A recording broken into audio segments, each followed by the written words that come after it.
Invest Akademiya olaraq bir səhmi almazdan əvvəl bu 4 filtrdən keçirməyinizi tövsiyə edirik. Birincisi, EV bölünsün EBITDA. PA nisbətindən böyük olmalıdır. PA nisbəti borcu gizlədə bilər. Həmişə EV/EBITDA müəssisə dəyəri bölünsün əməliyyat mənfəəti nisbətinə baxın. Əgər şirkətin PA-si aşağı, amma EV bölünsün EBITDA-sı yüksəkdirsə, deməli şirkətin nəhəng borc yükü var. 2. Gəlir trendi. Şirkətin gəlirləri son 3-5 ildə artırmı yoxsa azalır? Stabil şəkildə gəlir itirən ucuz şirkət adətən iflasa gedən şirkətdir. 3. Marjaların təzyiqi. Əməliyyat marjası, operation margin daralırmı? Rəqabət şirkəti qiymətləri endirməyə məcbur edirsə və ya marjalar əriyirsə, heç bir ucuzluq bunu xilas edə bilməz. 4.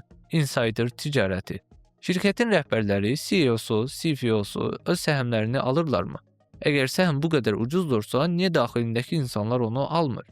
Insiderlərin satışı normal ola bilər, amma kütləvi satış və heç bir alışın olmaması pisə işarədir.